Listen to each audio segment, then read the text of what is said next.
सभापतीमध्ये महाड आगारात शिवशाही सेवा बंद करण्यात आली आणि काही वेळा शिवशाहीचं बुकिंग केल्यावर मंत्री महोदय साधी बसेस त्या ठिकाणी पाठवली जाते आणि मग जुन्या बसेसमध्ये प्रवास करत असताना बसेसमध्येच बंद पडतात आणि प्रवाशांना या ठिकाणी अतोनात हाल सभापती महोदय या ठिकाणी सोसावे लागतात। सभापती महोदय, या संदर्भात माझा प्रश्न आहे की आपण अतिशय उत्तम काम करताय।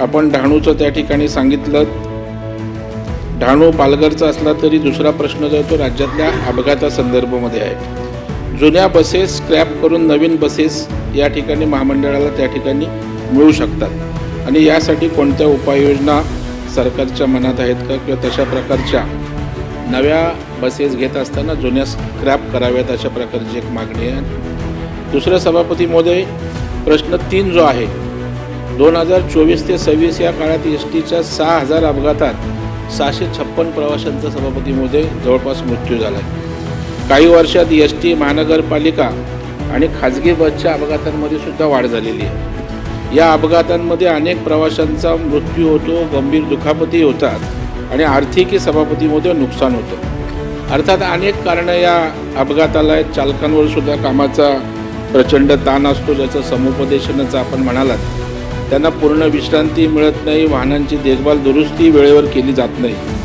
सभापती महोदय, 2 वर्षात 730 दिवसात 656 प्रवाशांचा एसटी अपघातात मृत्यू होतो। एसटी अपघातात प्रत्येक 36 तासाला ॲव्हरेज एकाचा मृत्यू झालेला आहे। परिवहन मंत्री महोदय, आपण प्रामाणिकपणे मान्य केलं आहे की 2024 ते 26 या 2 वर्षाच्या काळात 4281 एसटी बसचे अपघात झाले। याचा अर्थ असा आहे की दरवर्षी त्या ठिकाणी अपघात होतोय। या प्रश्नाचं गांभीर्य लक्षात येण्यासाठी मुद्दाम मी आकडेवारी सभापती महोदय या ठिकाणी दिली।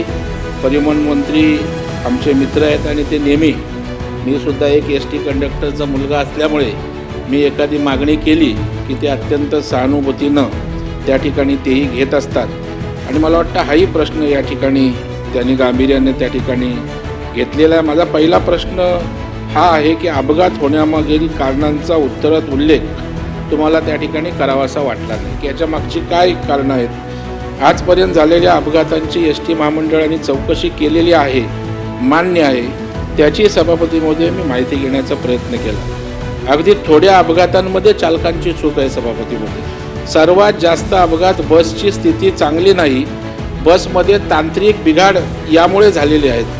उत्तरात माहिती दिली की चालकांवर कारवाई केली जाते। माझी या उत्तराला सभापती महोदय हरकत आहे। एसटी बसेस चांगल्या स्थितीत नाहीत, एसटी बसेसची दैनंदिन तपासणी होत नाही, त्या बसेसची देखभाल दुरुस्ती केली जात नाही, ही सभापती महोदय काही चालकांची चूक नाही। अपघाताचं सर्व खापर चालकांवर टाकून महामंडळ मोकळं झालं असे या उत्तरातनं या ठिकाणी दिसतंय।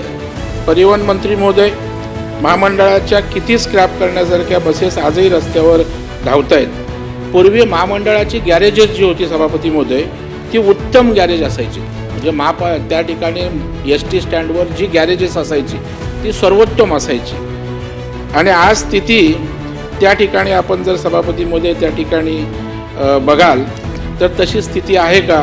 आधुनिक बसेस महामंडळाच्या ताब्यात आणण्याचा प्रयत्न करत आहात, तर मला वाटतं आपण टाईम बाउंड प्रोग्राम त्या ठिकाणी करावा। जिल्हावाईज ग्रामीण भाग असेल, आवश्यकतेनुसार या ठिकाणी एका निश्चित कालावधीमध्ये आपल्याच कारकिर्दीमध्ये त्या ठिकाणी महाराष्ट्रामध्ये नव्या बसेस येतील, अपघात होणार नाहीत, अशा प्रकारची आपण काळजी घ्यावी अशी माझी विनंती आहे।